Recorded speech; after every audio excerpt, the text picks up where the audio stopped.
Durante 12 largos años el mundo que me rodeaba había estado en silencio.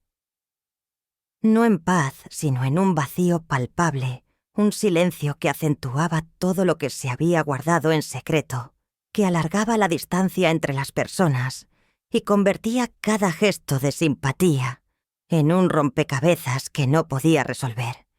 Mi casa en Beacon Hill, con sus paredes que se alzaban como si fueran a escapar, con las escaleras que crujían, y las vistas sombrías del río Charles, alguna vez había sido un lugar lleno de música y risas. Ahora era solo una caja vacía, un refugio de madera envejecida y ruedas suavemente gastadas, donde el eco de las palabras ya se había perdido hace mucho tiempo. La carta llegó un domingo sombrío. El sobre era sencillo con la dirección de regreso marcada con el logo del Instituto Neurológico de Boston. Sabía lo que contenía antes incluso de abrirlo. Mis dedos temblaban al tocar el papel cremoso. Parte de mí dudaba de si quería volver al mundo. El encuentro había sido confirmado para el 18 de mayo, a las 7:45 de la mañana. El doctor Grayson y su equipo estaban listos para llevar a cabo el procedimiento de la implante neural. Experimental sí, pero los resultados en pacientes previos habían sido prometedores. El 80% había recuperado su audición por completo en 6 meses. El resto al menos lograba escuchar parcialmente, lo suficiente como para distinguir voces. Lo suficiente como para entender una risa sin tener que leer los labios. Lo suficiente para escuchar a alguien mentir. Guardé la carta, la deslicé de nuevo en su sobre y la oculté bajo una pila de viejos programas de la sinfonía en mi habitación. No se lo dirías así que a nadie, especialmente a Adrián.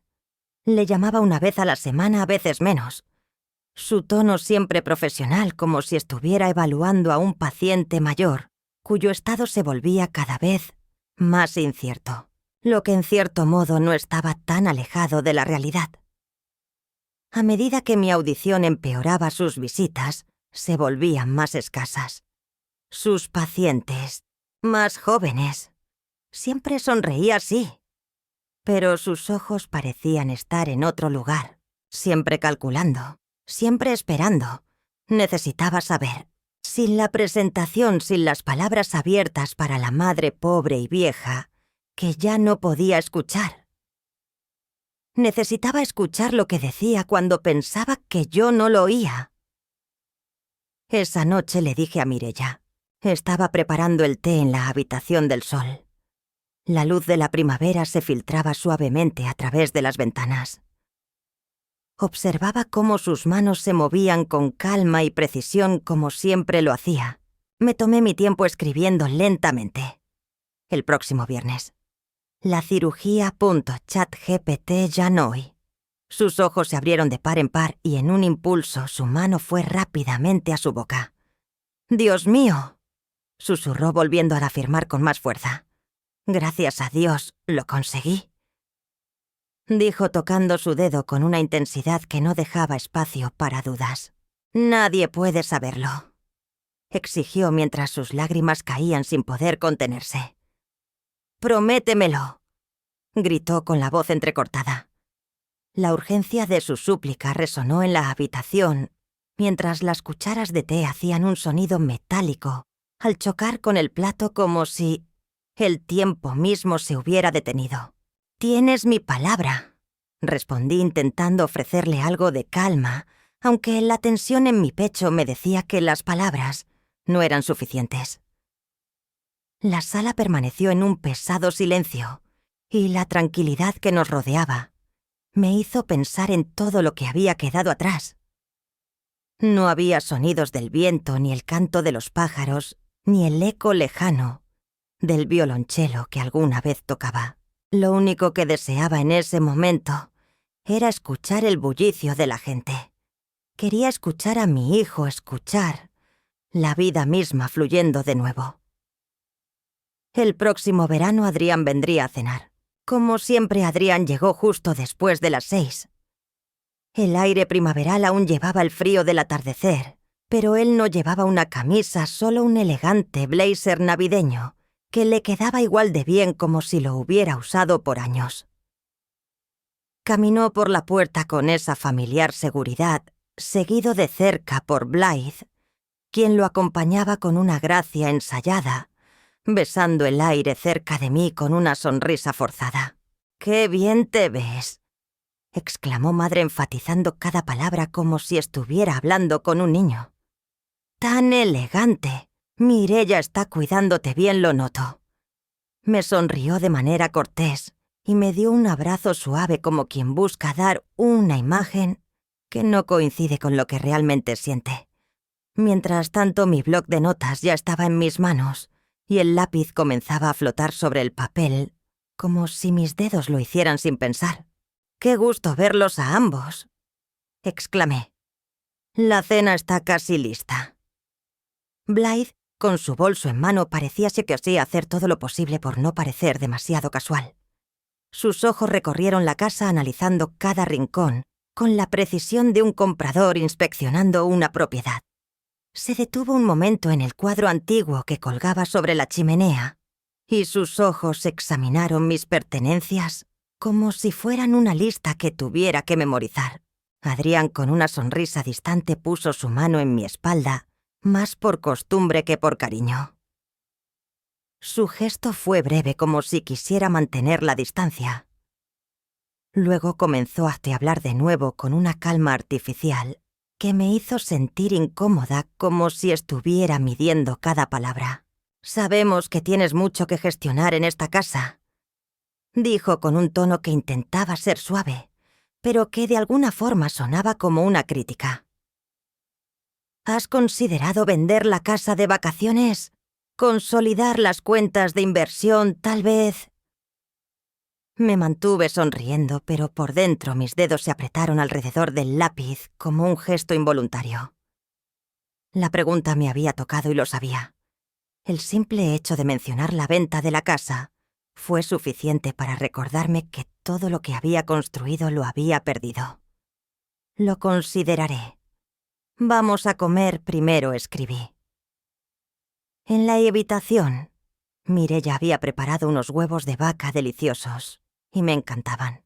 Alabó cada detalle como si el volumen de su voz pudiera darle más sinceridad a sus palabras. Blythe, ligeramente sonrojada por el vino, soltó una sonrisa fugaz invitando a seguir la charla. La conversación, si es que se podía llamar así, parecía tener una única dirección. Adrián me ponía al tanto de las fluctuaciones del mercado y su reciente ascenso, lo difícil que le resultaba encontrar un estafador confiable. Cada tanto hacía una pausa para asegurarse de que yo lo seguía ofreciéndome consejos que bordeaban lo paternalista. Tras la cena insistieron en que me quedara para ayudar con los platos, pero me abrazaron pidiendo que Mireia lo manejara sola. Me dirigí a la cocina, pero me detuve un momento justo al final de la escalera donde la pared marcaba una pequeña barrera. Sus voces flotaban por la casa, bajas pero claras. «Está flotando», dijo Blythe. «¿Viste cuánto tiempo le tomó para responder sobre la estatua?», sollozó Adrián. «No le quedará mucho más tiempo en la habitación. Deberíamos actuar antes de que la fundación lo bloquee». «Será un desastre cuando se vaya», dijo Blythe sin añadir más.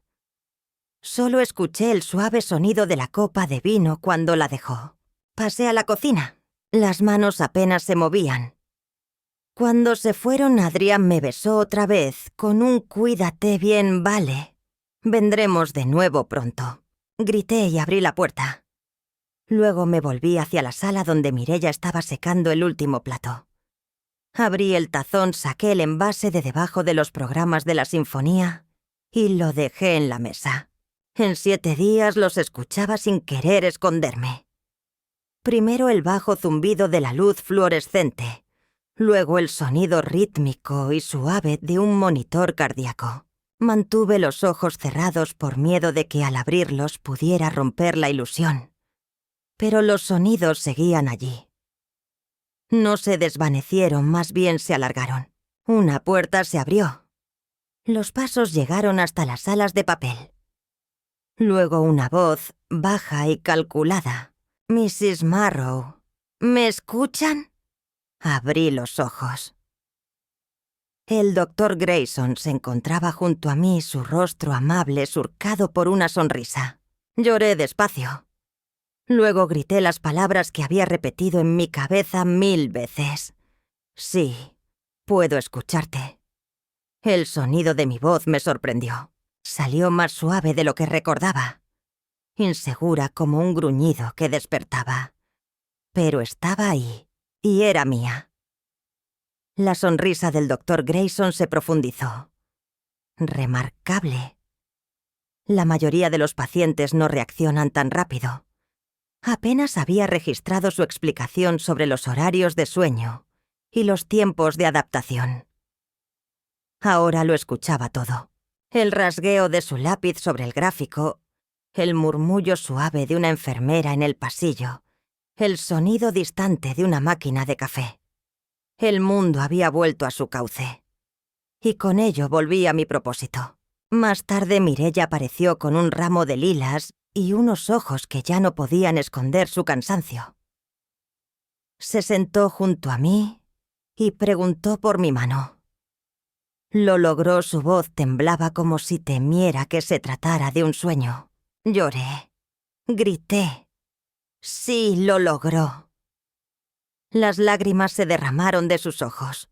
Gracias a Dios.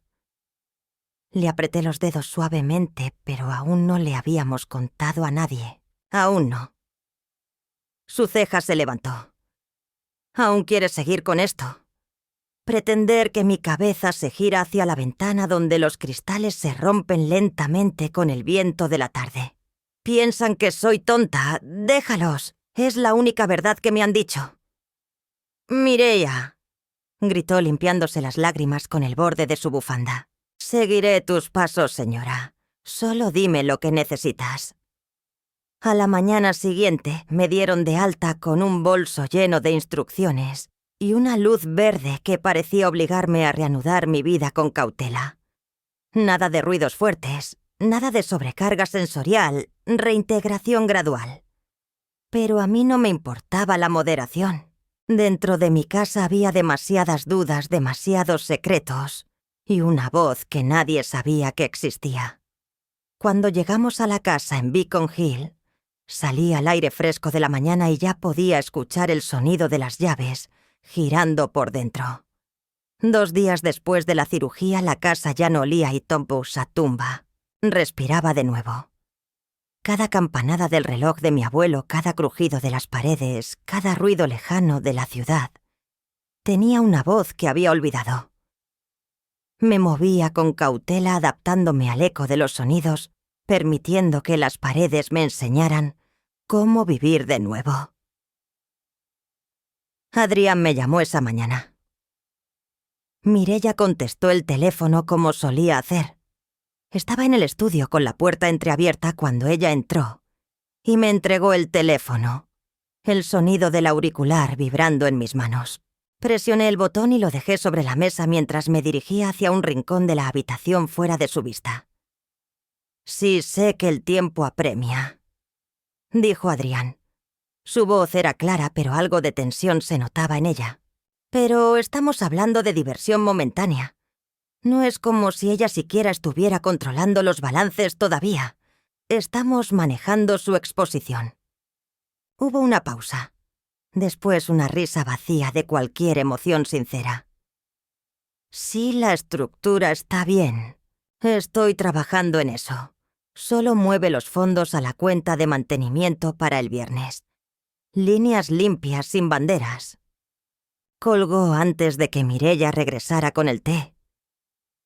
Mantuve mi rostro impasible y le agradecí en voz alta mientras ella me entregaba la taza. Escribí un pequeño «gracias» en mi cuaderno y se lo pasé a través de la mesa. Esa noche Adrián apareció de manera inesperada. «Estoy trayendo a un colega», dijo. «Solo para hablar de algunas opciones. No te preocupes, no es nada formal», añadió con su usual tono despreocupado. Llegaron 1 hora más tarde. Yo estaba en el salón hojeando una antología cuando entraron. No me molesté en mirarlos. No era necesario. «Esta es la habitación de atrás», dijo Adrián al hombre que lo acompañaba. «La línea de los fondos termina justo aquí cruzando la pared del jardín, pero el desarrollador junto a la puerta está dispuesto a negociar y mezclar parcelas. Si nos movemos rápido, podríamos obtener las aprobaciones de zonificación antes de que las cosas cambien». «¿Está de acuerdo con la venta?», preguntó el desconocido. «No está exactamente en posición de objetar», dijo Adrián en un susurro como si no quisiera que se escuchara su voz, aunque estaba claro que todos lo oían. Seguí de pie con las manos apoyadas en mi espalda. A la mañana siguiente llamé a Warren Ellery. «Necesito una consulta privada», le dije con calma. Cada cuenta, cada asunto, cada transacción conectada con el nombre de Adrián. No hizo preguntas, solo respondió con un «entendido», breve y cortante. «Comenzaré hoy», me dijo. Nos reunimos después en su oficina donde le dicté los cambios a una nueva voluntad. Diferentes asignaciones, ajustes en las donaciones caritativas, protecciones sobre ciertos activos. El nombre de Adrián se eliminó de cada cláusula de control, pero le pedí a Warren que no lo incluyera en los documentos oficiales. Lo que no sabía Adrián es que estaba perdiendo más de lo que había imaginado. ChatGPT ya no y aún no. Mantén todo hasta que te diga que no. Dije, necesitaba reflexionar un poco más. Cuando me alejé del imponente edificio de vidrio de la firma y comencé a caminar entre el bullicio del tráfico de Boston, podía oír las ruedas de una camioneta que rompían el ruido distante de los pasajeros. Volví a casa antes de que el sol se pusiera. Esa noche el teléfono volvió a sonar. Esta vez era Blythe. Su voz llegó hasta mí flotando por la escalera antes de que me diera cuenta de que estaba en la casa. Había dejado la puerta del estudio abierta. Los susurros de mis asistentes eran lo único que podía escuchar, amortiguando el ruido de la ciudad que llegaba desde las ventanas. Debería haber pensado que ya estaba dormida. «Ni siquiera la ves cuando hablas de sus historias», dijo Blythe con risa. «Es como tener un perro silencioso que propone una mansión». Adrián no respondió de inmediato. Escuché la excitación, una pausa, un cambio de peso en su cuerpo, tal vez incluso incomodidad. «No deberías hablar de ella así», dijo finalmente. «Oh, por favor», respondió Blythe riendo. «Dijiste tú mismo que ya no está realmente aquí». «Es una señal, murmuró Adrián. Pero no creo que eso fuera lo que ella quería. Me levanté de mi silla. El silencio entre sus palabras pesaba más que lo que dijeron. No era el ego lo que lo detenía. Era la incertidumbre, ese miedo oscuro que lo hacía peor de alguna manera. Cuando se marcharon, Mireia llegó con un saco de lavandería suelto y ojos que parecían haber visto más de lo que sus palabras dejaban entrever. «¿Por qué sigues esperando?», preguntó lentamente. «Ya tienes todo, el abogado. Los papeles, la verdad. Puedes acabar con todo esto ahora mismo». La miré fijamente. La limpia bolsa de lavandería descansaba entre nosotros y sentí el dolor profundo en mi pecho. Otra vez. A veces la carga no es la raza ni la tristeza, sino algo mucho más pesado. «Porque aún no sé quién es», le dije. «Sé lo que ha hecho, pero no por qué. No en su totalidad. Necesito verlo todo hasta el final». «¿Fue siempre por el dinero? ¿O hubo un giro en el camino? Mireia no contestó. Sus labios se mantenían sellados como si estuviera conteniendo algo que aún no estaba lista para compartir. Colocó las lavanderías junto a mí su mano, acariciando mi espalda antes de que se marchara nuevamente. Me quedé sentada en la silla mucho tiempo después de que ella se fue, escuchando el sonido distante del timbre en la sala, acompañado por las suaves notas de un piano que flotaban desde la casa vecina. A la mañana siguiente, Adrián llamó y preguntó si podía detenerse nuevamente. «Solo nosotros dos. Tengo algunas ideas para seguir adelante», dijo. Le pedí a Mireia que pusiera la mesa para el almuerzo. Le pedí a Mireia que sacara la china del armario alto, aquella que usamos en la fiesta de retiro de William y en mi última cena universitaria. Ella levantó los labios, pero no dijo nada.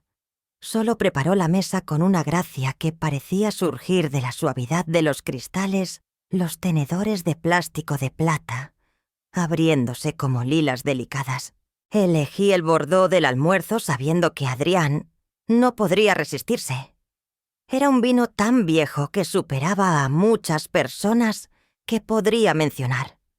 Llegaron justo a tiempo Blythe, vestida con una elegante prenda de color esmeralda, y Adrián en un blazer perfectamente planchado, intentando demasiado no parecer ansioso. El aire en la casa estaba lleno de la fragancia de la comida que se preparaba. El suave sonido del cello sonaba de fondo, una pieza que solía usar para mis clases. Observé sus ojos que flotaban hacia el sistema de sonido, midiendo si aún podría apreciarlo. Nos sentamos y hablamos sobre cómo el mercado había cambiado y sobre los planes de Adrián para simplificar mi propiedad, aligerando la carga que me estaba agotando. Él lo decía con tanto cuidado, nunca alzando la voz, siempre cuidando que sus palabras no causaran más preocupación. «¿Has hecho tanto, madre?», dijo lentamente. Sus manos se abrieron como si fuera un sacerdote en un confesionario.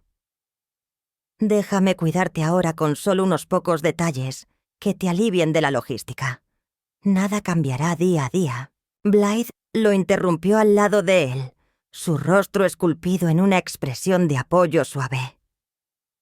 Bebí mi vino y anoté algunas cosas en mi cuaderno. «Déjame disfrutar del desayuno primero». Sonrió, tal vez creyendo que me estaba equivocando por la fatiga. Después de que Mireia trajera el chocolate torte, Adrián sacó algo de su bolsillo. Lo sacó hacia mí como si fuera el último movimiento de un juego. Había preparado todo para este momento por si alguna vez me sentía preparado para enfrentarlo. Los había revisado con un colega, alguien con poca experiencia, pero con suficiente destreza para hacer las transferencias sin que nadie lo notara. La casa en la ciudad, el día a día, el banco de inversiones, las entregas. Todo parecía girar en torno a esos papeles. Mi mano rozó la parte superior del bolsillo y miré hacia arriba, donde todos me observaban confundidos. El silencio se instaló pesado, y en el aire flotaba un mensaje no dicho, escrito en palabras invisibles. Fue entonces cuando rompí el silencio. ¿Por qué tanta prisa por transferir algo que no te pertenece? Adrián abrió la boca para contestar, pero sus palabras no llegaron a ser escuchadas.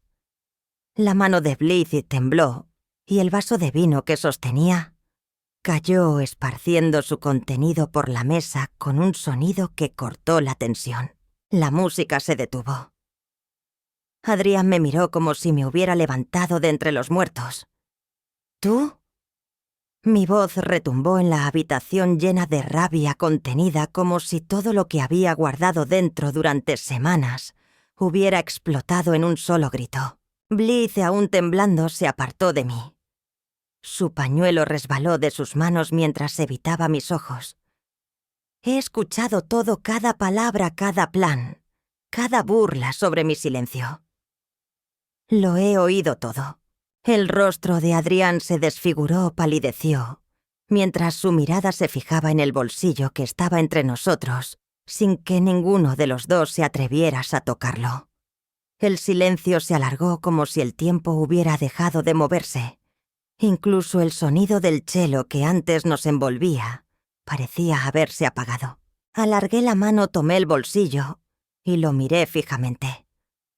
Con firmeza dije: ahora que estamos hablando en serio, empezaremos desde el principio, desde lo más profundo. La campana de la puerta sonó antes de que cualquiera de ellos pudiera responder. Mireia apareció desde el salón mirándome intensamente. «He gritado una vez», dije. «Déjalos entrar». Era Warren. Entró con el bolsillo en la mano, y su ansiedad era palpable como la de alguien que ya sabe demasiado. Saludó a Adrián y Blythe con una cortesía helada. Ellos permanecieron rígidos, inmóviles, casi como si se pudieran congelar. Mireia cerró la puerta tras él, desvaneciéndose hacia el salón. «He traído los archivos», dijo Warren con calma sin dejar de notar la tensión en la habitación. Me acerqué y coloqué los papeles sobre la mesa. Adrián lo miró con una mezcla de reconocimiento y miedo, y luego hizo un gesto de desdén. Aparté los platos del desayuno y comencé a desdoblar el primer conjunto de documentos, sabiendo que nada volvería a ser igual después de este momento. Durante los últimos 7 días, lo observé en silencio. Escuché cada llamada telefónica, cada conversación, cada mentira disfrazada de sonrisa. No dije nada porque necesitaba estar completamente segura. Warren completó el cuadro. Abrí el archivo. Unos $8 millones habían sido transferidos ilegalmente en el último año. Todo camuflado bajo ingresos y gastos de mantenimiento. Adrián dio un paso al frente con las manos levantadas, intentando parecer tranquilo. «No es lo que piensas», dijo. «Estaba reordenando posiciones de corto plazo para evitar los impuestos. ¿Tienes algún trato con los desarrolladores?». Le pregunté. Me miró fijamente como si pensara que lo creería.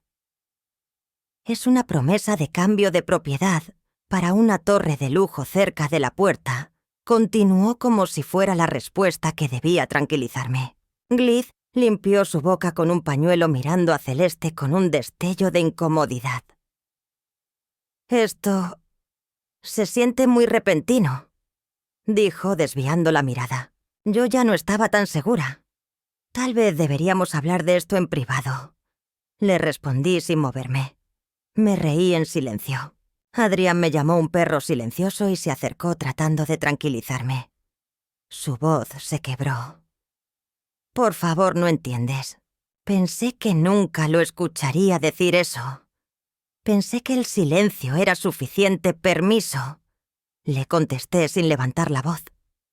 Sentí que el peso de esas palabras lo aplastaba. Warren sacó la nueva versión del testamento y lo colocó sobre la mesa antes que yo pudiera decir algo. «Aquí está la versión modificada», dije sin emoción. Adrián había sido removido de todo control y herencia. El patrimonio quedaría casi íntegramente en manos de la conservadora. Mi hogar y la biblioteca de música se convertirían en una residencia escolar para estudiantes de bajos recursos. Vi cómo las espaldas de Adrián se encorvaban. Me miró no con odio, sino con algo más cercano a la nada. «Me estás dejando fuera», dijo su voz apenas un susurro. Lo observé en silencio. «Tú mismo lo decidiste», respondí con suavidad, como si cada palabra tuviera el poder de cortar lo que quedaba de nuestra relación. Warren cerró el expediente, tomó su bolígrafo y permaneció en silencio, esperando. Me levanté de la mesa con las manos firmes y me volví hacia Mireia, que regresaba con los zapatos en sus brazos. «Déjalos ir», dije. Mi tono era de agotamiento. Habían tomado más de lo que merecían. La casa quedó en silencio después de que la puerta se cerró tras ellos. Adrián no dijo ni una palabra más, solo tomó los papeles que Warren le había entregado. Gritó una sola vez y salió sin mirarme con Blythe, siguiéndolo sus pasos, resonando suavemente en el piso como puntos suspensivos en una conversación sin final. La puerta se cerró sin ceremonia y Mireia se quedó cerca del umbral, observando en silencio como esperando a que algo dentro de mí se rompiera. No lo hice. El silencio que siguió ya no fue el mismo. No era pesado. No se sentía vacío. Estaba lleno de algo nuevo. Los días que pasaron después fueron suaves como un río tranquilo, llevándome sin que pudiera hacer nada para detenerlo. Recorrí la casa como si la estuviera descubriendo de nuevo, como si cada rincón estuviera impregnado de sonidos que no había notado en años.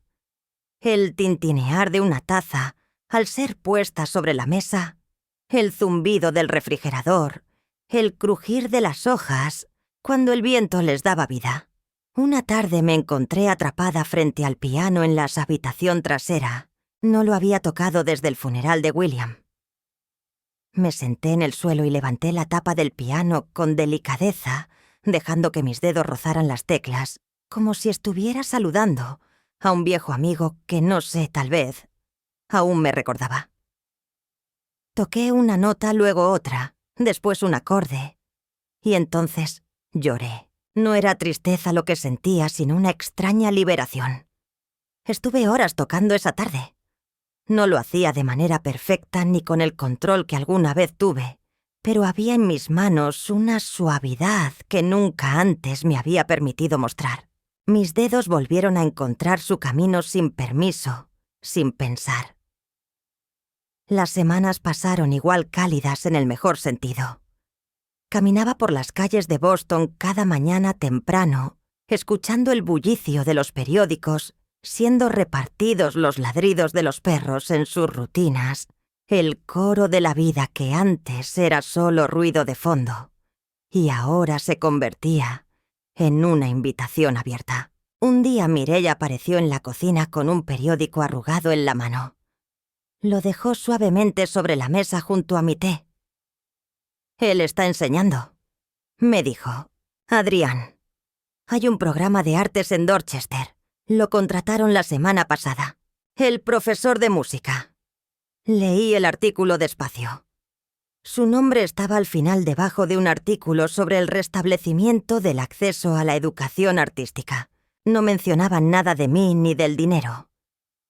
Solo había una foto de él tocando un violonchelo, rodeado de un pequeño grupo de niños en uniforme escolar. Cerré el periódico y miré por la ventana pensativa durante mucho rato.